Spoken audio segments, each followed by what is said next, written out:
there. Subscribe to my channel. And also press this bell icon. Islamic T V کے تمام subscriber اور سننے والے تمام سامعین کو السلام علیکم۔ آج میں آپ کی خدمت میں چند ایسے وظائف پیش کرنے جا رہا ہوں جو آپ کے لیے بہت ہی فائدہ مند ثابت ہوں گے۔ آپ یہ وظائف کسی وقت بھی استعمال کر کے اپنا مقصد حاصل کر سکتے ہیں، اور یہ صرف جائز مقاصد کے لیے ہے۔ اگر آدمی کو برے خیالات آتے ہوں تو آدمی ان وساوس سے کس طرح بچے، اور شیطان کے وسوسوں سے اور برے خیالات سے کیسے نجات حاصل کرے۔ تو جب آپ فجر کی نماز کے لیے اٹھیں تو نماز فجر کی سنت نماز پڑھنے کے بعد فرض نماز پڑھنے سے پہلے درمیان میں صرف 11 مرتبہ آیت الکرسی پڑھ کر اپنے رب سے دعا مانگیں۔ جب آپ 11 مرتبہ آیت الکرسی پڑھ لیں، اس کے بعد آپ کو جو بھی وساوس اور پریشانیاں اور شیطانی خیالات ستاتے ہیں، آپ اللہ تعالیٰ سے دعا مانگیں۔ یقین کریں، یہ وظیفہ کرنے کے بعد شیطان کو اپنے مقصد میں ناکامی ہوگی اور آپ اپنے مقصد میں کامیاب ہوں گے۔ ایک اور وظیفہ سن لیں۔ اگر آپ کے دل و دماغ میں برے خیالات آتے ہیں یا نماز میں آپ کو خیالات آتے ہیں تو رات کو سونے سے پہلے 2 رکعت نماز نفل پڑھیں اور دم کیا ہوا پانی چند گھونٹ پی لیں۔ بہت جلد اس سے آپ کے ذہن گندے تصورات خیالات سے پاک ہو جائیں گے اور آپ کے دل میں اچھے اور نیک خیالات جنم لیں گے۔ دم کیا ہوا پانی کون سا ہوگا؟ وہ صبح جب آپ فرضوں سے پہلے جب 11 مرتبہ آیت الکرسی پڑھیں تو اس کو پانی پر بھی دم کر دیں اور اپنے اوپر بھی دم کریں۔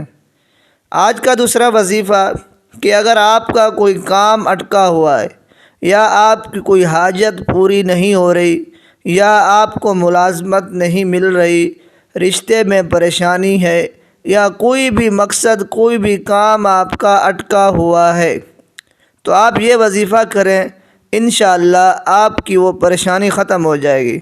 تو چلتے ہیں وظیفے کی طرف۔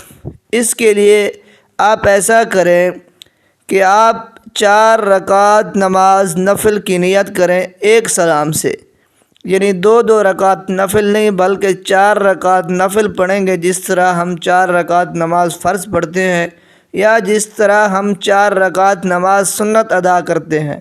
تو آپ 4 رکعت نماز نفل ادا کریں گے صلاۃ الحاجت کی نیت سے، اور آپ اس طرح ادا کریں گے کہ ہر رکعت میں آپ 41 مرتبہ سورۃ فاتحہ پڑھیں گے، یعنی 41 مرتبہ سورۃ فاتحہ پڑھیں گے۔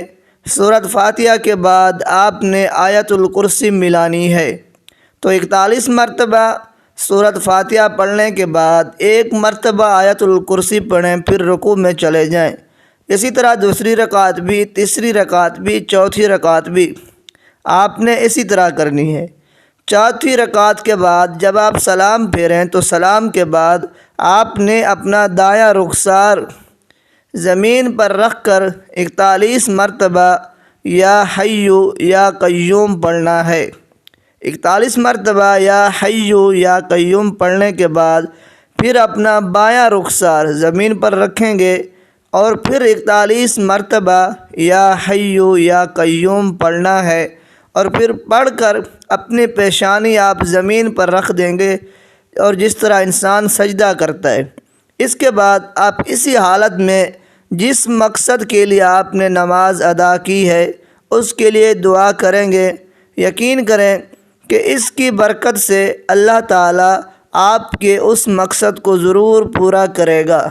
اگر آپ کو آج کی ویڈیو پسند آئی اور انشاءاللہ مزید اس طرح کے روحانی وظائف، مستند اور مجرب اعمال آپ کی خدمت میں روزانہ کی بنیاد پر پیش کیے جائیں گے۔